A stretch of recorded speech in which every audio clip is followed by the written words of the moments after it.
Nah, jadi mereka ingin membangun satu tatanan dunia yang sejatinya untuk menyambut kedatangan si Dajjal. Dan kita umat Islam didorong untuk turut mendukung sistem Dajjal ini, Pak. Yang itu berarti kita diajak untuk turut serta menyambut hadirnya fitnah paling dahsyat sepanjang sejarah Bani Adam. Jadi bukannya kita disuruh mempersiapkan berperang lawan Dajjal, tidak, malah justru disiapkan untuk ikut menyambut Dajjal sebagaimana mereka. Saudara sekalian rahimakumullah, pagi hari ini pembahasan yang kami angkat seperti terlihat di layar, judulnya Dominasi Kaum Ruwaibidah atau Tahun-tahun Tipu Muslihat. Tema ini sebenarnya merupakan salah satu dari rangkaian tema yang banyak dengan subjudul atau judul besarnya justru Ma'rifatuz Zaman, memahami kondisi zaman.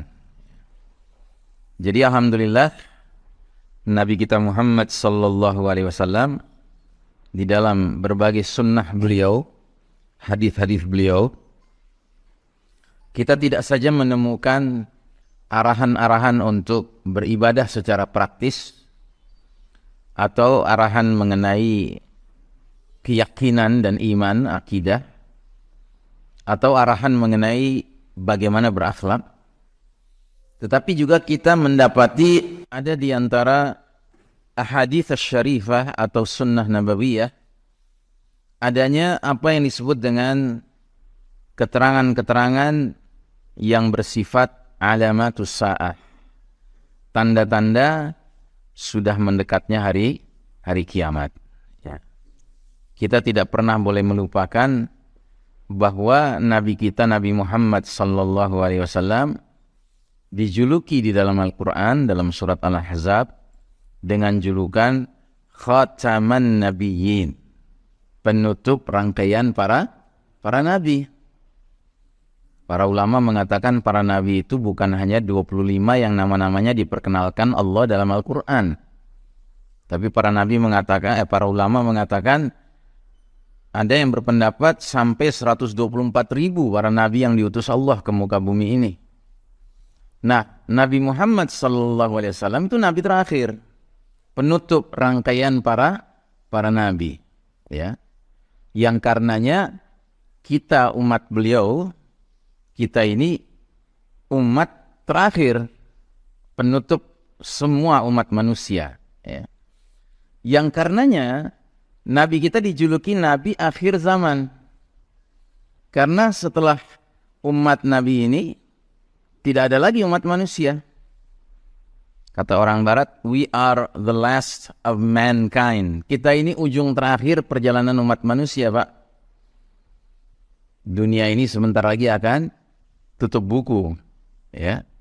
Jadi kalau kita punya buku tebal judulnya Perjalanan Dunia, ya, maka kita buka daftar isi, bab terakhir itu judulnya Umat Nabi Muhammad SAW.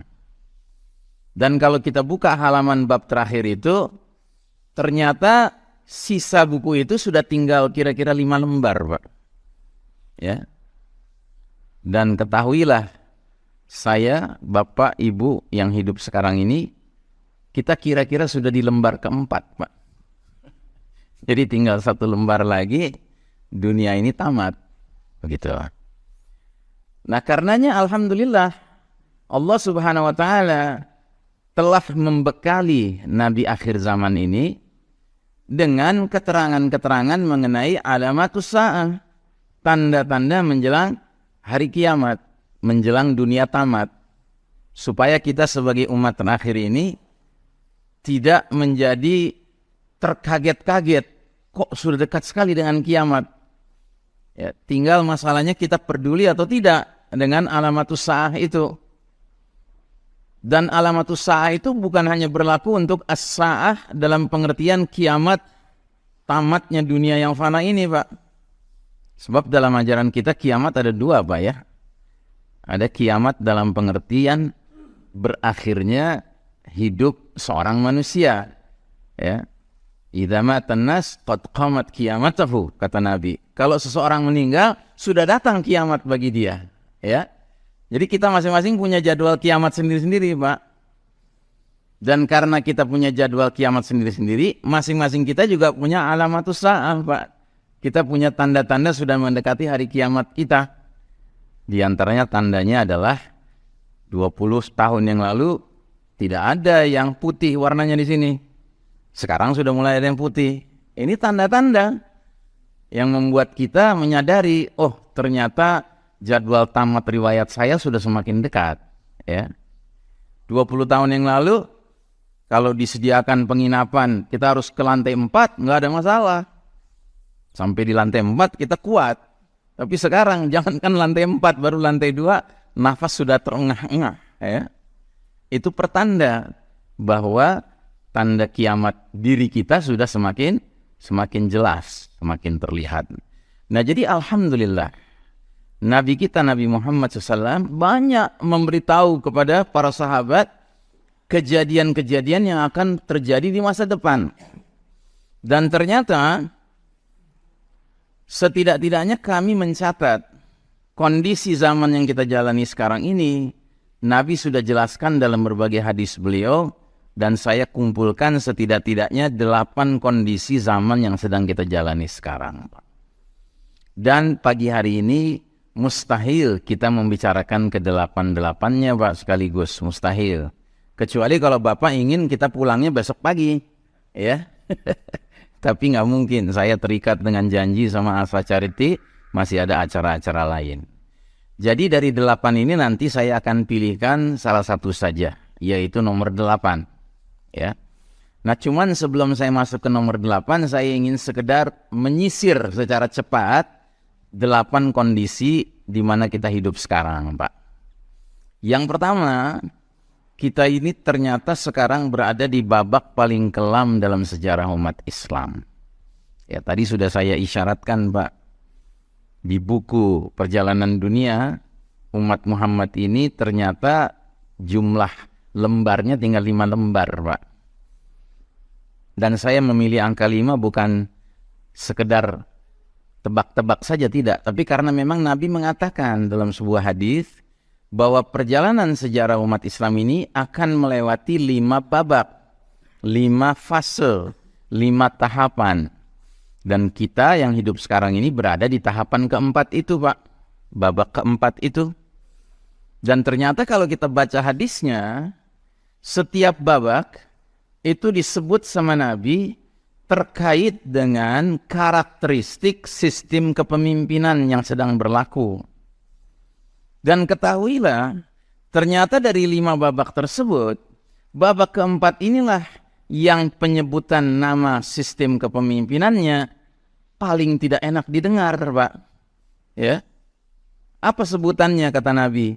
Kata Nabi, sebutan babak keempat ini adalah kepemimpinan mulkan jabriyah. Penguasa-penguasa yang memaksakan kehendak mereka, mengabaikan kehendak Allah dan Rasulnya.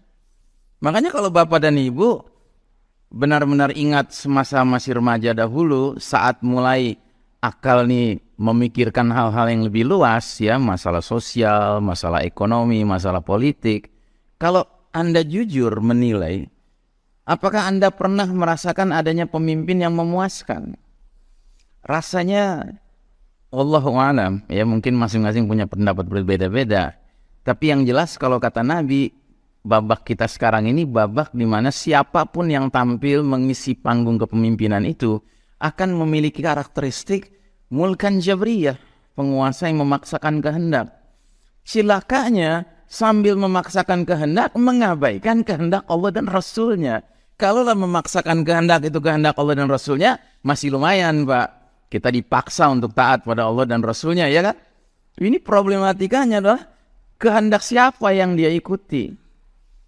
Kalau istilah zaman sekarang ada istilah penguasa itu banyak yang mengikuti kehendak oligarki, ya. Oligarki itu apa sih, Pak? Para pengusaha. Ya, jadi para pengusaha karena duitnya banyak, dia kasih duit sama penguasa untuk diatur-atur. Nih saya kasih duit sama kamu, tapi syaratnya kamu bangun ini ya, mengikuti kemauan saya. Ya, saya kasih duit lagi, kamu syaratnya bubarkan itu tuh pengajian tuh, bubarkan itu masjid-masjid. Ah, begitu, ya kan? Nah, jadi saudaraku rahimakumullah, Ini kondisi pertama, bahwa kita sedang hidup di babak paling kelam dalam sejarah umat Islam. Kondisi kedua, era sekarang ini kaum muslimin mengekor kepada kaum Yahudi dan yang merupakan the Western civilization, peradaban barat, Pak. Kita tidak bisa pungkiri ya, Pak. Hari ini kita umat Islam tidak berposisi berjaya, tapi posisi kita sedang kalah. Yang berjaya siapa? Barat. Yang tiada lain adalah masyarakat kaum. Ya. Makanya kalau kita merasakan hidup kok kacau balau sekarang ini, karena yang Allah izinkan memimpin dunia justru mencampakkan petunjuk Allah dan petunjuk Rasul. Lalu mereka mengikuti petunjuk siapa? Kaum itu mengikuti petunjuk siapa, Pak?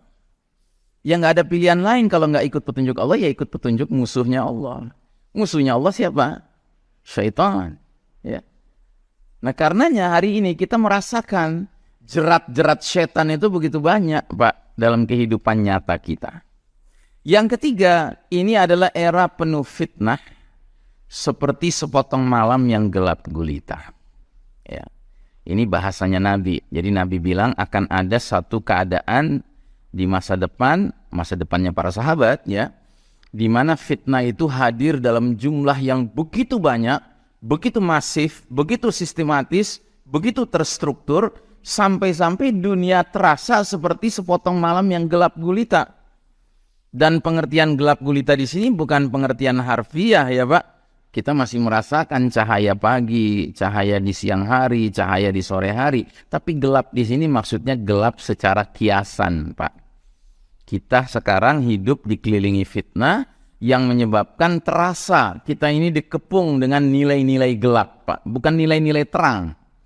Ya, saya tanya, taat itu nilai gelap atau nilai terang? Nilai terang ya taatnya. Kalau maksiat nilai terang atau gelap? Nilai gelap. Sekarang Bapak Ibu coba berpikir, mana yang lebih semarak sekarang mengelilingi kita? Ketaatankah atau kemaksiatankah? Kemaksiatan ya. Hanya beberapa tahun yang lalu, Pak, seseorang itu kalau mau bermaksiat dia harus kerja keras, Pak, cari kemaksiatan. Tapi kalau sekarang bahkan kemaksiatan mengetuk pintu rumahnya, bahkan masuk ke kamar tidurnya, ya kan? Jadi kemaksiatan begitu dahsyat mengepung kita, Pak. Ini nilai-nilai gelap, Pak. Contoh lain lagi. Mana yang terang, mana yang gelap? Antara ma'ruf dan mungkar. Mana yang terang? Ma'ruf atau mungkar? Ma'ruf, ya. Yang gelap yang mana? Mungkar. Mana yang lebih ramai sekarang, Pak? Kemungkaran atau kema'rufan? Kemungkaran, ya. Jadi kita dikepung, Pak, sama kegelapan zaman ini. Terus selanjutnya, mana yang lebih ramai? Keadilan atau kezaliman? Kezaliman. Dahsyat, Pak. Hampir setiap hari sekarang ini kita kalau baca berita, dengar berita, rasa keadilan kita tersayat-sayat ya, Pak. Ya. Karena orang yang baik, orang yang benar, orang yang lurus, orang yang cinta agama, malah dengan mudahnya ya dijemput pagi-pagi, nggak pakai cerita, pokoknya masuk dalam mobil, ya kan? Terus tiba-tiba hilang.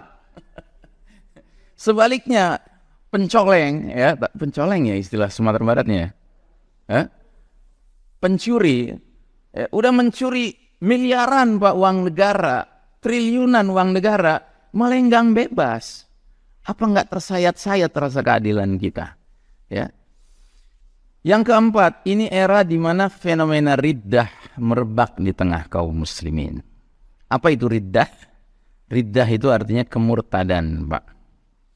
Kemurtadan itu apa artinya? Artinya seseorang mengerjakan sesuatu atau mengucapkan sesuatu yang mengantarkan dirinya di mata Allah keluar dari Islam, keluar dari iman, yang berarti dia murtad, ya.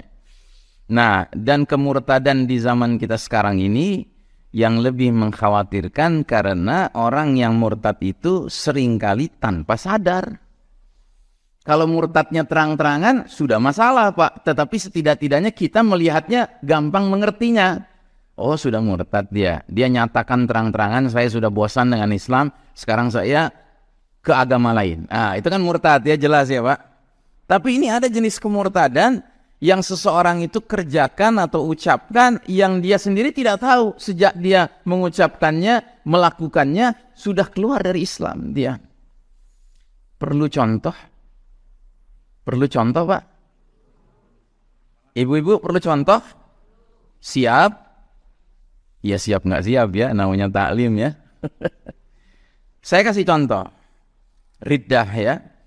Jadi mereka yang menguasai dunia sekarang ini, oleh Allah sudah dijelaskan dalam Al-Quran bahwa mereka sangat berkeinginan melihat kalian umat beriman ini kembali menuju kekafiran dan meninggalkan iman. Itu memang sudah ambisi mereka.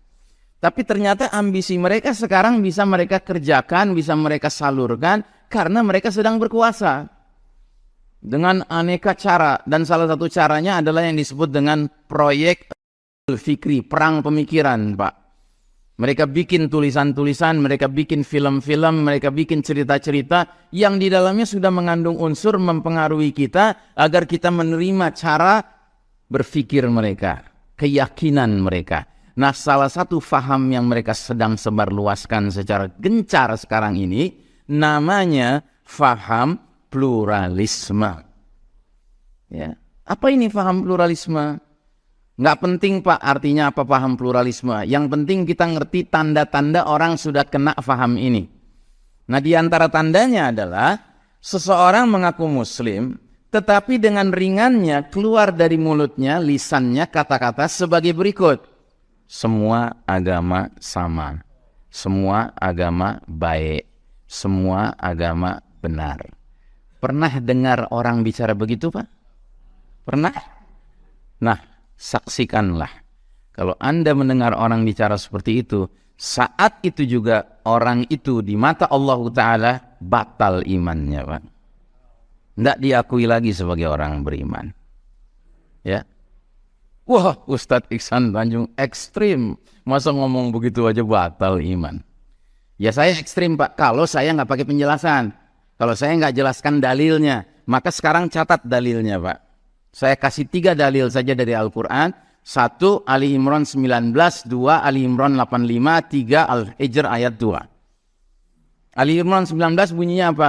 Inna dina indallahil Islam. Sesungguhnya agama yang Allah ridhai di sisinya hanyalah Islam.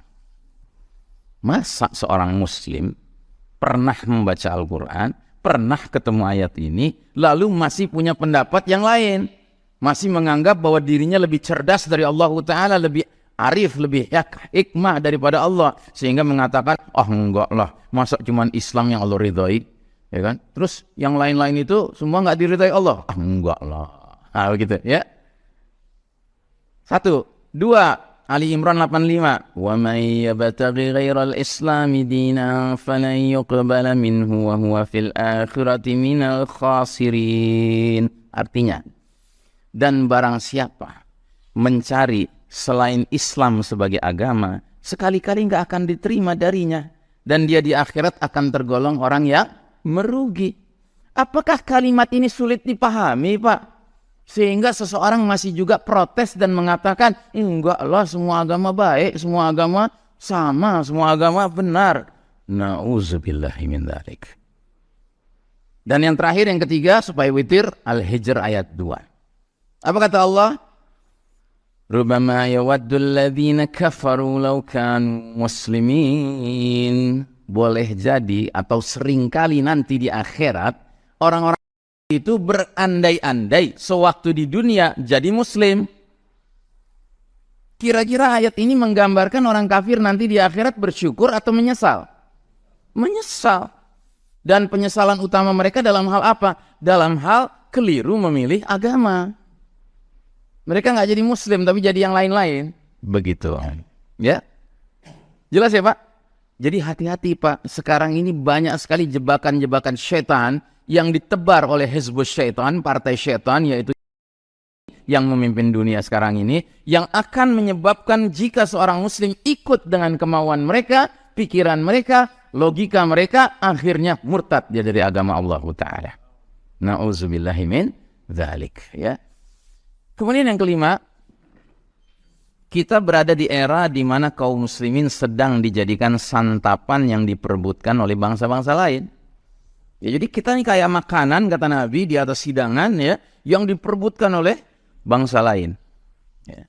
Terus yang keenam, kita berada di era di mana kaum beriman sudah nggak punya rasa takut terhadap kaum muslimin, sehingga mereka menganiaya, menzolimi, ya, bahkan kaum muslimin, entah itu di Palestina, entah itu di Cina bagian barat, entah itu di Kashmir, ya kan? Itu tanpa rasa takut, Pak. Padahal yang mereka lakukan kejahatan yang sangat serius, Pak. Yang ketujuh, ini era di mana kaum muslimin terjangkiti penyakit namanya wahan. Dan ini penyakit sangat serius, Pak. Jauh lebih mengerikan dari COVID-19. Sebab kata Nabi, penyakit wahan ini adalah penyakit hubbud dunya wa karahiyatul maut. Cinta dunia dan benci menghadapi kematian. Coba lihat betapa hebatnya mereka membuat kita benci, takut dengan kematian. Sampai-sampai rela-relanya kita kemarin, ya kan, nurut sama kemauan mereka, di tempat ibadah kita dirubah, Pak. Kita nurut pula, gitu kan. Sholatnya berjarak-jarak begitu. Supaya apa? Nggak ketularan. Kalau nggak ketularan jadi apa? Nggak sakit. Kalau nggak sakit jadi apa? Nggak mati. Emangnya siapa bilang? Nabi pernah mengatakan, kutinggalkan 2 warisan suci bagi kalian, yaitu Mekah, Madinah. Nggak pernah. Yang Nabi bilang, kutinggalkan 2 warisan suci kepada kalian yang kalian gak akan sesat selama-lamanya jika berpegang teguh kepadanya. Apa itu 2 warisan suci? Kitabullah wa sunnah, bukan Mekah Madinah, Pak. Ya? Mekah Madinah boleh jadi 2 kota suci, Pak, tapi tidak semua penduduknya suci. Gitu. Nah, baik, kita lanjutkan. Ya, ini intermezzo ya, Pak, ya. Jangan terlalu dimasukin ke hati, Pak, ya. Yang ke-8, nah ini tema kita sekarang, ya. Era di mana Ar-Ruwaibidah mendominasi urusan publik, urusan umum. Nabi Muhammad sallallahu alaihi wasallam bersabda, "Inna amamat dajjali sinina khudda'ah." Sungguh sebelum munculnya ad-dajjal akan ada tahun-tahun penuh tipu muslihat. Ya. Dan kenapa kita angkat hadis ini? Karena kita khawatir, Pak. Dunia ini sudah tua sekali, Pak. Kita sudah di babak keempat, padahal jumlah babak tinggal 5, cuma 5, ya kan, tinggal 1 lagi babak yang akan kita jelang, ya. Kita khawatir bahwa tahun-tahun inilah tahun-tahun menjelang Dajjal keluar. Nah, Nabi mengatakan pada tahun-tahun menjelang Dajjal keluar akan muncul sinina khudda'ah, tahun-tahun penuh tipu muslihat. Jadi di mana-mana terjadi tipu muslihat, Pak. Terus Nabi gambarkan keadaannya seperti apa itu? Yukadzibu fiha as-sadiqu wa yusaddiqu fiha al-kadzib. Tahun-tahun penuh tipu muslihat itu orang jujur didustakan, sedangkan pendusta dibenarkan. Begitu. Itu tahun-tahun penuh tipu muslihat. Terus apalagi cirinya? Wa yukhawwinu fiha al-amin wa yu'tamanu fiha al-kha'in. Orang yang amanah dikhianati. Sebaliknya, orang yang suka berkhianat dipercaya, dikasih amanah, diangkat jadi pemimpin, ya. Terus Nabi lanjutkan, wa yatakallamu fiha ar-ruwaibidah. Dan para ruwaibidah akan sibuk angkat suara, angkat bicara. Jadi yang muncul di mana-mana bersuara, berbicara tuh ruwaibidah. Terus sahabat bertanya, wa mar ruwaibidah? Ya, apa itu kalangan ruwaibidah? Rasulullah SAW bersabda, al-fuwaisiqu yatakallamu fi amril 'ammah. Orang bodoh, orang fasik yang berbicara tentang persoalan publik, persoalan umum, ya. Nah, jadi Bapak dan Ibu rahimakumullah, perlu kita sadari bahwa babak keempat yang sedang kita jalani sekarang ini, Pak, telah didahului oleh babak-babak 1, 2, 3 yang sudah berlalu. Dan ini saya kasih gambaran sederhananya di sini, di gambar ini.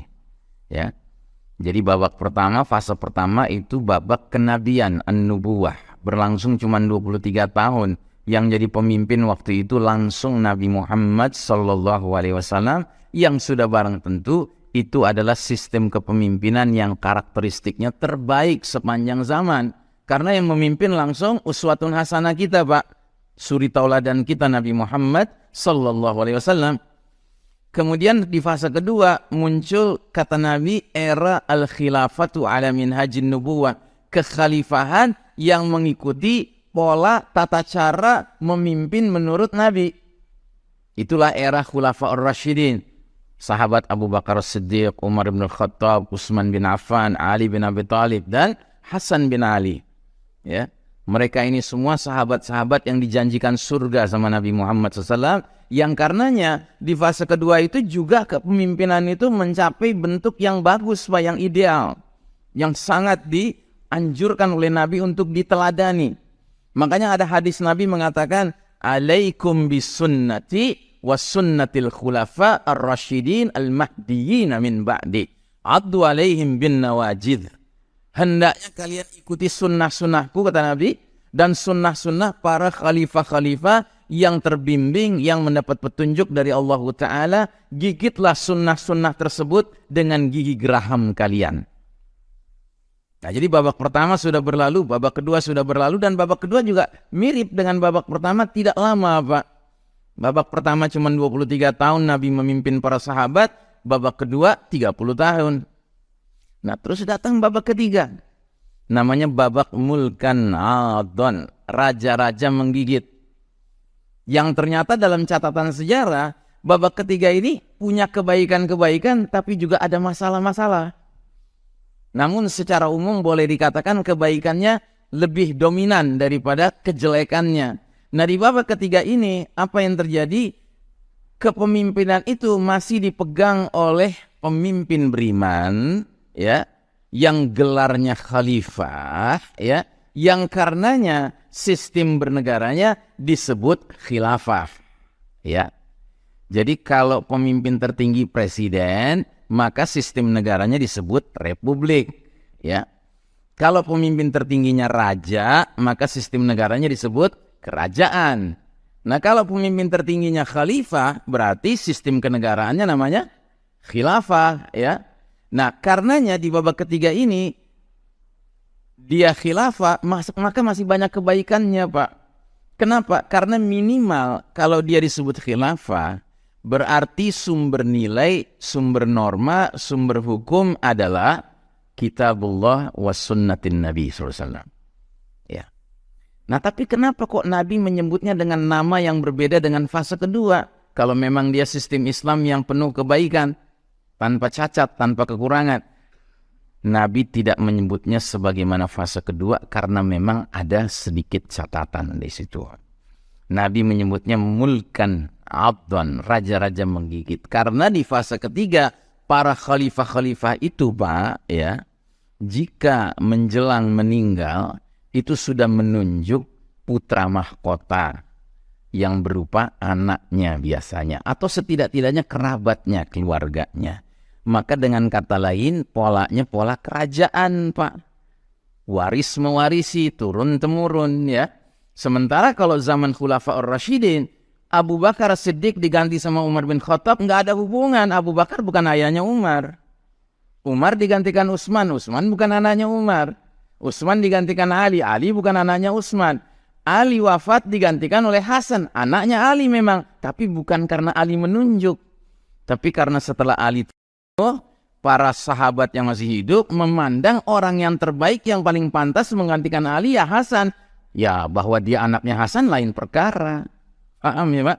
Tapi kalau di babak ketiga, setiap khalifah itu memang sudah merencanakan kerabatnya menjadi calon penggantinya. Makanya di babak ketiga itu secara umum masih ada kebaikan karena Quran Sunnah diletakkan pada posisi tertinggi. Cuma sayangnya mulai muncul suasana ya kerajaan. Bagaimana sih suasana kerajaan? Kan ada pihak yang merasa dirinya di istana tuh istimewa begitu, ya. Lain halnya zaman Khulafaur Rasyidin, Masya Allah, Umar bin Khattab itu sampai dicari-cari sama tamu datang dari Romawi, ya kan nggak ketemu. Ternyata lagi ngapain? Lagi tidur di masjid. Nggak pakai pengawal, ya kan? Jauh dari gaya kerajaan, Pak. Nah, jadi babak ketiga ini, Pak, dia berlangsung sangat lama, Pak. 1302 tahun, Pak. 13 abad dia berlangsung.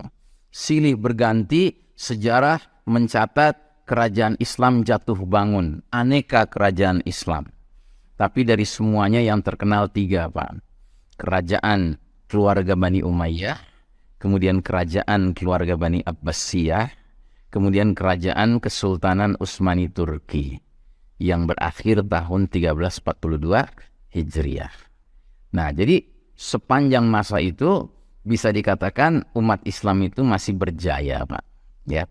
Dan tentunya sistem hidup yang diperkenalkan oleh umat Islam yang memimpin waktu itu adalah sistem kehidupan yang berdasarkan iman tauhid, Pak. Tapi kemudian tahun 1342 Hijriah, 1924 Masehi, Allah mengeluarkan suatu keputusan umat Islam cukup memimpin sampai tahun itu. Lalu Allah pindahkan tongkat kepemimpinan umat manusia ini ke pihak lain. Siapa pihak lainnya? Barat. Kaum. Loh, kenapa kok Allah begitu? Kenapa Allah pindahkan ke orang kafir? Kan sudah bagus orang beriman yang memimpin. Ya nggak usah tanya, Pak. Justru jawabannya sudah ada dari Allah sendiri. Allah bilang dalam Al-Quran, Qulillahumma malikal mulki tu'til mulka man tasha' wa tanzi'ul mulka mimman tasha'. Katakanlah, wahai Allah, pemilik segenap kerajaan. Kau serahkan kerajaan pada siapa yang kau kehendaki, kau cabut kerajaan dari siapa yang kau kehendaki. Jadi boleh atau tidak? Allah cabut dari umat Islam kepemimpinan, lalu Allah serahkan kepemimpinan kepada kaum kafir. Boleh tidak? Jangan berani-berani bilang nggak boleh, Pak. Allah Al-Jabbar yang maha memaksa kehendak, ya kan? Dan pasti di balik kehendak Allah menjadikan kaum kafir yang memimpin sekarang ini di babak keempat ini, pasti ada kebaikannya, Pak. Setidak-tidaknya kebaikannya apa? Kita mau diuji, Pak. Kita mau disingkap diri kita ini siapa? Benarkah kita umat Islam? Kalau kita benar umat Islam, sekalipun yang memimpin orang kafir di dunia ini, kita tetap taatnya kepada Allah dan Rasulnya. Before anybody else. Sebelum siapapun di muka bumi ini. Jelas sampai di sini Bapak dan Ibu? Nah, jadi sekarang kita di fase keempat ini sudah berjalan 102 tahun Hijriah, Pak. Kondisi umat Islam kalah, ya. Sebaliknya kondisi kaum kafir yang berjaya, ya.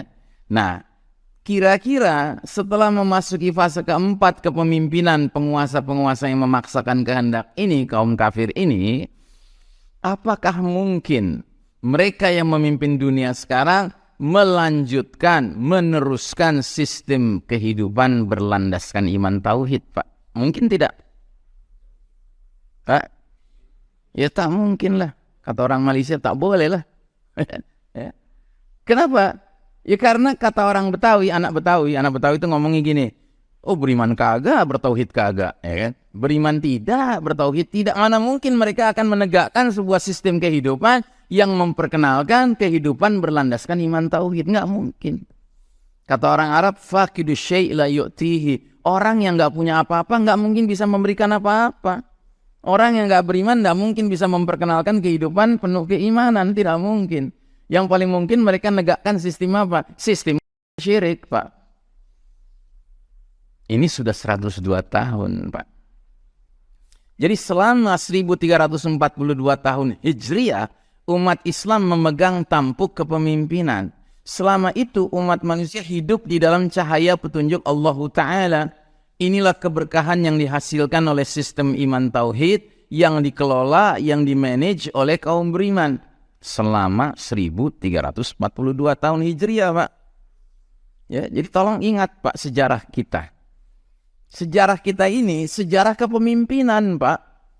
Dan kita memimpin umat manusia bukan setahun, 2 tahun, 10 tahun, 20 tahun, 100 tahun, 200 tahun. Tidak, Pak. 1342 tahun, Pak.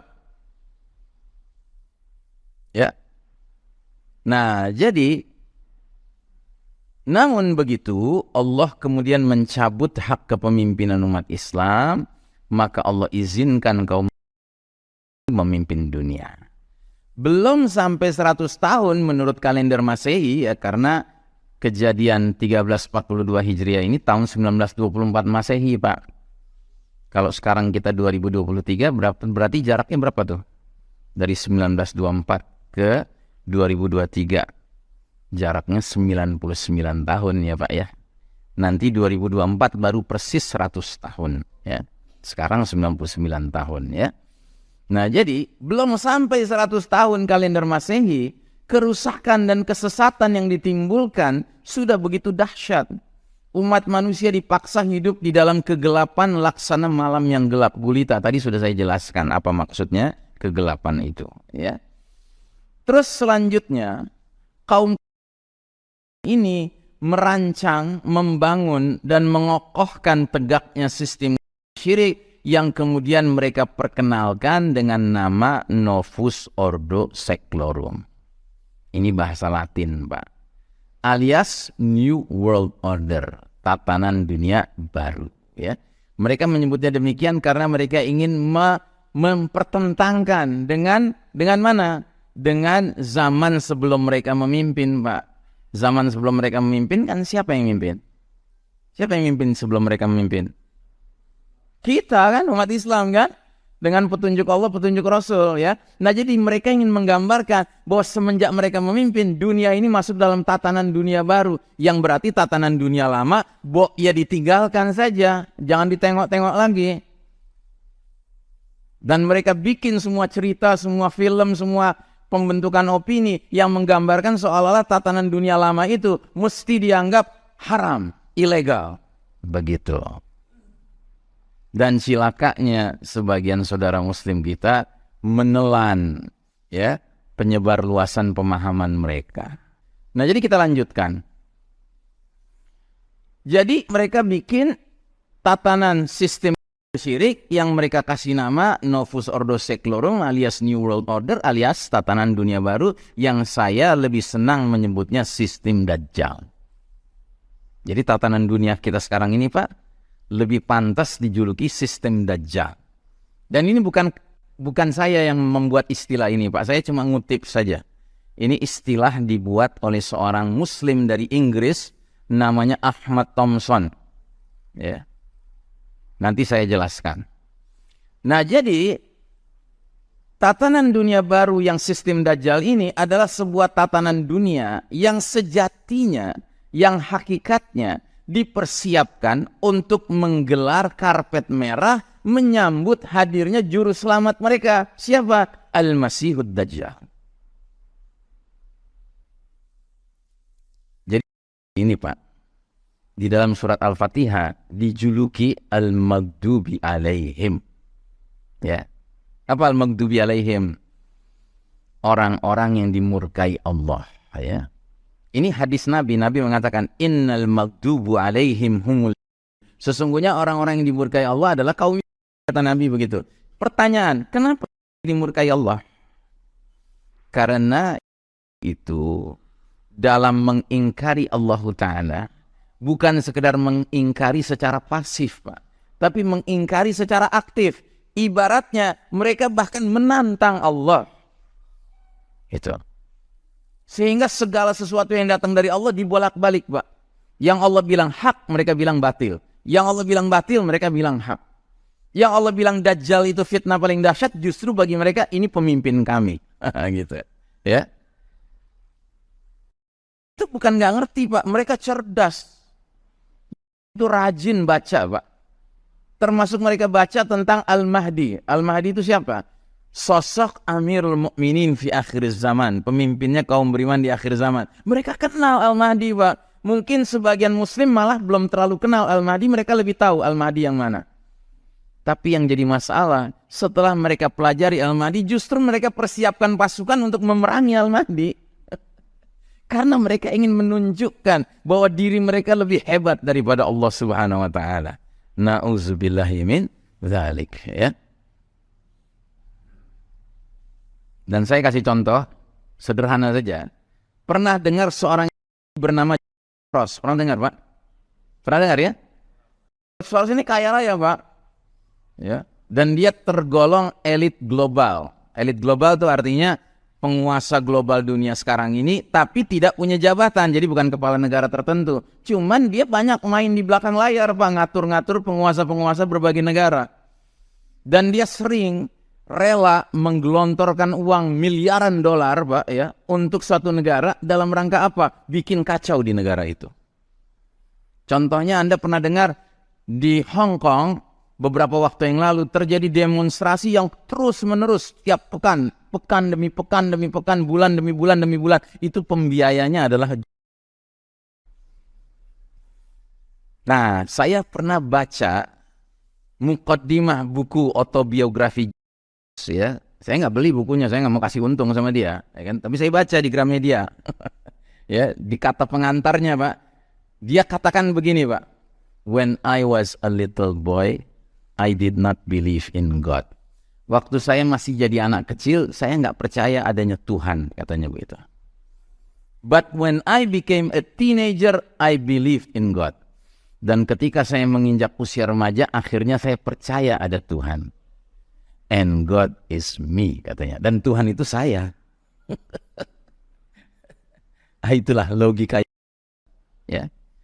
Nah, jadi mereka ingin membangun satu tatanan dunia yang sejatinya untuk menyambut kedatangan si Dajjal. Dan kita umat Islam didorong untuk turut mendukung sistem Dajjal ini, Pak. Yang itu berarti kita diajak untuk turut serta menyambut hadirnya fitnah paling dahsyat sepanjang sejarah Bani Adam. Jadi bukannya kita disuruh mempersiapkan berperang lawan Dajjal, tidak. Malah justru disiapkan untuk ikut menyambut Dajjal sebagaimana mereka. Mau kita, Pak? Mau? Ya jangan mau. Itu. Nah, karenanya sistem syirik yang mereka bangun sekarang ini hakikatnya adalah sistem Dajjal. Dan simbol apa ini? Ini simbol ini, Pak. Gambar ini. Gambar ini. Ini gambar apa nih, Pak? Hah? Dolar itu apa? Piti ya? Piti ya? Kalau piti kita cepat ya, Pak. Nah, tapi ini hanya ada gambar ini, Pak. Hanya ada di uang $1 Serikat. Di pecahan $5, $10, $20, $50, $100 enggak ada, Pak. Sengaja mereka bikinnya di $1. Supaya apa? Gampang viral. Karena modal untuk beli $1 kan cukup Rp15.000 ya, Pak. Ya mungkin kita pun sanggup punya uang $1. Karena modalnya cukup Rp15.000. Nah, jadi di uang $1 Amerika Serikat itu ada sebuah gambar yang mereka kasih julukan nama The Great Seal. Seal itu stempel, Pak. Materai. Great itu agung, suci, sakral. Jadi materai yang sakral, simbol yang suci, ya. Gambarnya apa? Gambar piramida tunggal yang terpotong bagian atasnya, ya. Lalu di atas piramida tunggal yang terpotong atasnya ini ada sebuah segitiga. Yang ukuran segitiga itu cocok jika diletakkan di pucuk piramida itu menjadi persis berada di pucuk piramida itu. Ukurannya cocok gitu, Pak. Tapi di dalam segitiga itu di dalamnya ada gambar mata tunggal, mata sebelah, ya. Yang bagi kita umat Islam simbol mata sebelah ini simbol apa? Ad-Dajjal. Alhamdulillah Nabi kita mengatakan, dan memang Nabi bilang, aku datang menjelaskan pada kalian tentang Dajjal yang para Nabi terdahulu belum pernah menjelaskan. Apa itu? Innahu a'waral aini wa inna rabbakum laisa bi'awar. Sesungguhnya Dajjal itu bermata sebelah, sedangkan Rabb kalian tidak bermata sebelah. Ya, ingat ya, mata sebelah itu bukan berarti satu di tengah, Pak. Tidak, matanya dua, tetapi sebelah aja. Yang berfungsi, yang sebelah lagi cacat. Begitu. Nah, jadi mereka ingin menggambarkan bahwa piramida ini kelak nanti akan dipimpin, ya, di pucuk pimpinannya itu si Dajjal. Dan sengaja di sekitar segitiga bermata tunggal ini ada garis-garis, Pak, mengarah keluar. Seolah-olah menggambarkan bahwa mata ini adalah sumber cahaya, sumber petunjuk, sumber bimbingan bagi umat manusia. Nah, jadi semua manusia ingin mereka masukkan, ingin mereka kandangkan di dalam piramida tunggal ini, Pak. Yang mengerucut kepada pimpinannya si Dajjal, ya. Terus mereka tulis di bawahnya nama proyeknya. Apa nama proyeknya? Novus Ordo Seclorum. Apa artinya? Novus artinya new, baru. Ordo artinya order, tatanan. Seclorum artinya secular world, dunia. Jadi tatanan dunia baru. Menggantikan tatanan dunia lama. Yaitu khilafah. Gitu loh. Khilafah itu yang lama. Harus dimasukkan ke keranjang sampah sejarah. Nggak boleh ditengok-tengok lagi. Ya. Jadi saya ulangi ini gambar ini kan. Jadi selama 1342 tahun sistem iman tauhid itu sistem khilafah, Pak. Ya. Sementara Nabi Muhammad SAW menggambarkan di fase keempat ini memang sistem Dajjal ini merajalela. Cuman alhamdulillah kata Nabi, nanti akan datang pergantian babak. Di mana babak keempat ini juga akan berakhir. Ya. Lalu datanglah babak kelima yang namanya sama persis dengan babak kedua, Pak. Yaitu tegak kembali khilafah ala minhajin nubuwah, kekhalifahan yang mengikuti tata cara kepemimpinan menurut Nabi Muhammad sallallahu alaihi wasallam. Nah, silahkan mau percaya sama siapa? Sama Nabi atau sama kalau sama berarti yakin tatanan dunia baru akan digdaya forever and ever and ever untuk selama-lamanya. Tapi kalau kita meyakini bahwasanya Nabi yang pasti benar ucapannya, berarti kita yakin sistem Dajjal ini sekalipun dikdaya, dia punya jadwal expire date, Pak. Dia bakal jatuh juga. Sebagaimana jatuhnya si Fir'aun dahulu kala. Ya, Fir'aun itu kan sudah dikdaya sekali, Pak. Kelihatannya hebat sekali kan. Sampai ke tingkat berani menyatakan, Ana Rabbukumul A'la, akulah Tuhan kalian yang maha tinggi. Tapi justru saat dia sudah mengucapkan kalimat itu, nggak berapa lama selanjutnya dia tenggelam di Laut Merah. Nah, sekarang George sudah mengatakan God is me, ya kan? Nah, tinggal kita tunggu si gerbang harta yang ngomong begitu, ya. Kenal nggak sama dia? Nggak perlu kenal, Pak. Cuma cukup tahu saja. Nah, jadi saudaraku rahimakumullah, di bagian atasnya lagi ada kata-kata anuit quiptis. Apa artinya anuit quiptis? Artinya he has favored our undertakings. Dia, si mata tunggal ini, Dajjal, telah merestui berbagai upaya-upaya kami dalam mengambil alih situasi dunia ini. Dari tatanan dunia lama, sistem iman tauhid, menjadi tatanan dunia baru, sistem kafir syirik, sistem Dajjal. Begitu. Nah, jadi Bapak dan Ibu rahimakumullah, tatanan dunia baru disebut sistem Dajjal karena memiliki karakter sifat seperti Dajjal. Nabi Muhammad SAW bersabda, bila mana Dajjal nanti keluar, dia akan menyatakan, mengumumkan dirinya sebagai Tuhan, sebagai Rabb. Maka mereka yang membenarkan Dajjal sebagai Rabb, dikasih surga sama Dajjal. Dan mereka yang mengingkari Dajjal sebagai Rabb, dikasih neraka sama Dajjal. Ya. Hudzaifah ibnu Yaman radhiyallahu an, seorang sahabat Nabi, mengatakan, aku paling mengerti apa yang ada bersama Dajjal. Sesungguhnya bersama Dajjal ada sungai dari air dan ada sungai dari api. Yang kalian lihat seperti api, hakikatnya air. Dan yang kalian lihat seperti air, hakikatnya api. Siapapun dari kalian yang menjumpai Dajjal, lalu ingin air, hendaklah dia minum dari sungai yang terlihat seperti api. Karena dia akan menemukannya berupa hakikat air. Ya, terus Abu Mas'ud radhiyallahu an mengatakan, seperti itulah sabda yang aku dengar dari Nabi Muhammad sallallahu alaihi wasallam. Ya. Jadi Dajjalnya belum ada sekarang, Pak. Tapi sistem dunianya berkarakter seperti Dajjal. Jadi dengan kata lain, siapapun yang mau taat dengan aturan-aturan hukum, ya, regulasi, termasuk prosedur-prosedur, ya, yang kemarin terkenal prokes gitu ya, menurut maunya mereka, segera dikasih surga, dikasih kemudahan, boleh masuk mal, boleh naik pesawat, boleh naik kereta. Tapi mereka yang menentang, Pak, ya, wah, dibatasi ruang geraknya, dikasih neraka, dikasih kesulitan hidup, Pak. Ya, jelas sampai di sini, Pak? Clear ya? Itu. Oke. Nah, sekarang hadis berikutnya. Makin seru nih, ya, makin seru. Abu Dzar Al-Ghifari radhiyallahu anhu meriwayatkan, suatu ketika aku berjalan gandengan tangan dengan Rasulullah SAW menuju rumah Nabi. Jadi Nabi mau pulang ke rumah, Abu Dzar mendampingi dan gandengan tangan, ya. Lalu aku mendengar Nabi bersabda, "Ghairud dajjali akhwafu ala ummati minad dajjal." Selain Dajjal, ada yang lebih aku takuti atas umatku. Jadi bayangkan, Nabi mengatakan selain Dajjal ada yang lebih kutakuti, ya, menimpa umatku. Bayangkan, padahal Abu Dzar tahu di kesempatan lain Nabi pernah mengatakan, semenjak Allah hadirkan Bani Adam di muka bumi ini, tidak ada fitnah yang lebih dahsyat dari Dajjal. Tiba-tiba Nabi bilang, ada sesuatu yang lebih kutakuti atas umatku selain dari Dajjal.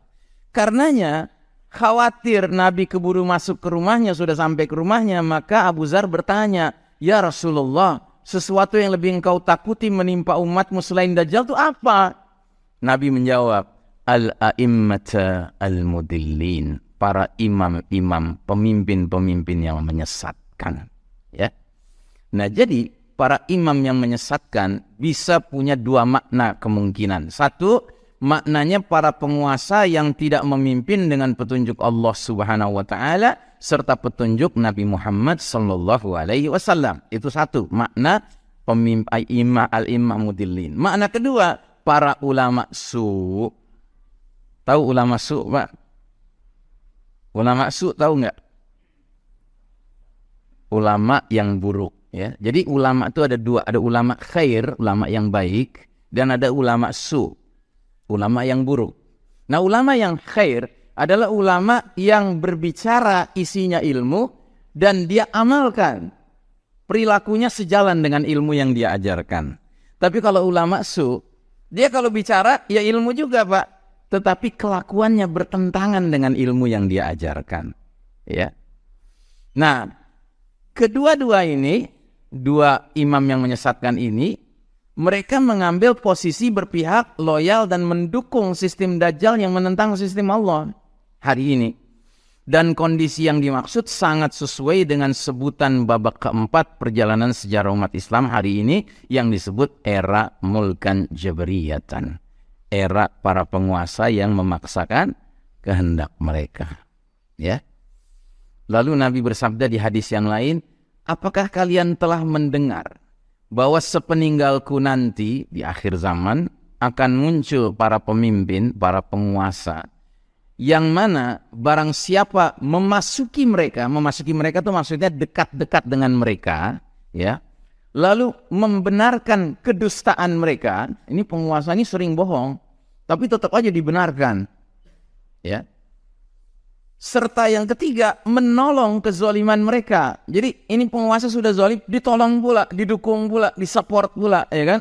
Maka kata Nabi, barang siapa memenuhi tiga ciri ini, dekat-dekat sama penguasa model begitu, membenarkan kedustaan mereka dan menolong kezaliman mereka, maka ada tiga akibat yang dia akan alami. Pertama, dia tidak termasuk golonganku. Jadi sama Nabi nggak diaku sebagai umat Nabi Muhammad SAW. Tercoret dari keanggotaan umat Islam. Satu. Yang kedua, aku bukan golongannya. Nabi nggak mau dikait-kaitkan dengan dia. Walaupun dia ngaku Muslim, tapi sama Nabi nggak mau. Ya. Dan yang ketiga, dia tidak berhak mendatangi telaga aku. Ya. Jadi di hari berbangkit nanti, Pak, semua para nabi masing-masing punya telaga yang isinya air yang jernih yang akan dibagikan kepada umatnya masing-masing. Nabi Musa membagikan kepada umatnya, Nabi Isa membagikan kepada umatnya, Nabi Nuh membagikan kepada umatnya, Nabi Muhammad SAW membagikan kepada kita. Nah, maka barang siapa yang ketika di hari berbangkit nanti mendekati telaganya Nabi, sama Nabi dipanggil lalu dia diberi air dari situ, dia tidak akan haus selama-lamanya di padang mahsyar. Masya Allah. Tapi sama Nabi, kalau ada orang ngaku Muslim, cuman dia senang dekat-dekat sama penguasa yang sesat tadi, yang ikut membenarkan kedustaan mereka, ikut menolong kezaliman mereka, sama Nabi enggak berhak dapat air minum itu. Ya, dalam satu riwayat dikatakan, Nabi mengatakan, pergi kamu, jauh-jauh kamu dari sini. Ya Allah ya Rabbi, bagaimana rasanya diperlakukan demikian oleh Nabi, ya? Ya, dan tidak mungkin Nabi berlaku zalim kecuali mereka sudah zalim duluan, ya kan? Nah, sebaliknya kata Nabi, barang siapa tidak memasuki mereka, nggak dekat-dekat sama mereka, tidak membantu kezaliman mereka, dan tidak membenarkan kedustaan mereka, maka dia akan dapat 3 keutamaan. Pertama, fahuwa minni, dia termasuk golonganku. Diaku sama Nabi Muhammad SAW sebagai umat Islam. Yang kedua, aku termasuk golongannya. Nabi senang disambung dengan dia, dihubungkan dengan dia. Dan yang ketiga, dia berhak mendatangi telaga aku untuk mendapat air minum yang jernih dari Nabi Muhammad sallallahu alaihi wasallam. Nah, jadi saudaraku rahimakumullah, sebagai penutup saya akan sampaikan 3 ayat dari Al-Quran yang seringkali ayat-ayat ini kalau kita tidak pedulikan, Pak, mungkin kita nggak terlalu menangkap. Tapi kalau kita sudah punya Pak, ini ayat-ayat ini sangat penting sekali, Pak. Jadi 3 ayat ini menerangkan tentang ucapan penyesalan penghuni neraka. Yang pertama ayat 66 surat Al-Ahzab. Allah berfirman, Yawma tuqallabu wujuhuhum fin nar yaquluna ya laytana ata'na Allah wa ata'na Rasulah. Pada hari ketika muka penghuni neraka dibolak-balikan dalam api neraka, mereka berkata, alangkah baiknya andai kata kami taat kepada Allah dan taat pula kepada Rasul. Maksudnya andai kata kapan? Andai kata sewaktu dulu masih di dunia kan? Nah, kalau ayat ini turun berdiri sendiri begini, Pak, sudah jelas buat kita. Jangan jadi orang yang tidak taat pada Allah dan Rasulnya, karena akibatnya masuk neraka. Tapi Allah ingin mengajarkan kita ilmu tambahan, Pak. Sehingga di ayat berikutnya, ayat 67, apa kata Allah Ta'ala? Waqalu, kemudian mereka berucap, Rabbana inna ata'na sadatana wa kubara'ana fa'adalluna sabila. Mereka kemudian melanjutkan ucapan mereka dengan berkata, ya Rabb kami, sungguh kami telah mentaati pemimpin-pemimpin dan pembesar-pembesar kami, ulama-ulama kami. Lalu mereka menyesatkan kami dari jalan yang benar. Jadi kenapa mereka nggak taat pada Allah dan Rasulnya? Karena mereka taat pada pemimpin, pada ulama yang nggak ngajak ke Allah dan Rasulnya. Ngerti, Pak? Kan orang mesti ada sebabnya dong. Kenapa nggak taat pada Allah dan Rasulnya? Ternyata ada penghalangnya. Nah, penghalangnya itu siapa? Pihak yang selama ini dianggap pemimpin yang jujur, padahal pembohong. Pihak yang dia sangka ulama yang baik, ya kan? Ternyata ulama yang buruk. Jelas ya, Pak? Nah, akibatnya di ayat 68 ini yang paling memprihatinkan nih. Apa kata mereka? Rabbana atihim di'afaini minal azabi wal'anhum la'nan kabira. Ya Rabb kami, timpakan kepada mereka mantan pemimpin kami, mantan ulama kami, azab 2 kali lipat dari yang kami terima, dan kutuklah mereka dengan kutukan yang besar. Ya. Jadi Bapak dan Ibu rahimakumullah, kira-kira harapan mereka ini ada gunanya tidak? Ada gunanya tidak? Mengharapkan pemimpinnya, mantan ulamanya ditimpa azab 2 kali lipat. Nggak ada gunanya, Pak. Kenapa? Mereka pun sama di tempat yang sama. Jadi jangan sekali-kali kita berprinsip, ya nggak apa-apa, kita taat aja sama pemimpin. Kalau dia salah, ya nanti dia yang masuk neraka sendirian. Oh, nanti dulu, Pak. Ya, nggak bisa begitu. Ya, kita harus sadar semua pilihan langkah yang kita ambil, masing-masing kita akan bertanggung jawab di depan Allah Subhanahu wa Ta'ala. Bapak dan Ibu rahimakumullah, inilah kaji kita pagi hari ini. Mudah-mudahan apa yang kami sampaikan tidak membuat Bapak dan Ibu makan nggak kenyang, tidur nggak nyenyak, ya kan? Tapi malah makin bergairah, Pak. Karena memang kita hidup di zaman yang penuh tipu muslihat, Pak. Nah, sebelum saya akhiri, saya mengajak Bapak dan Ibu, mari kita sama-sama memperdalam ilmu agama kita ini, khususnya dalam kaitan dengan ilmu akhir zaman. Saya menganjurkan Bapak dan Ibu membaca buku-buku berikut ini. 1, ada buku Ensiklopedia Akhir Zaman, Pak. Ini karya ulama dari Palestina, namanya Dr. Muhammad Al-Mubayyad, ya. Bapak bisa memesan buku ini di nomor ini, Pak, lewat WhatsApp atau lewat SMS. Ini bukan nomor saya ya, Pak, ini nomor yang mengurus pemesanan buku ini. Ada lagi buku Negeri-Negeri Akhir Zaman. Isinya adalah hadis-hadis Nabi tentang peristiwa akhir zaman yang terjadi di negeri mana. Ada di negeri Syam, ada di negeri Jazirah Arab, ada negeri Yaman, ada negeri Khurasan, ya kan, dan seterusnya. Terus ada 400 hadis akhir zaman. Hadis-hadis sudah dipilih, Pak. Yang ada cuman yang hasan dan yang sahih saja.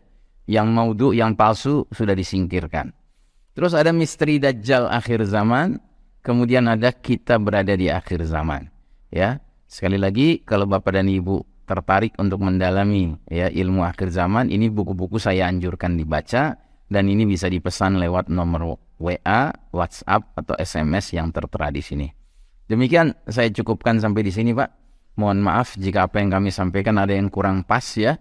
Tapi mudah-mudahan semua itu saya usahakan kembali kepada dalil dari Allah atau dari Rasulullah sallallahu alaihi wasallam. Saya akhiri, wassallallahu ala nabiyyina Muhammadin wa ala alihi wa sahbihi ajmain walhamdulillahirabbil alamin. Wassalamualaikum warahmatullahi wabarakatuh. Waalaikumsalam.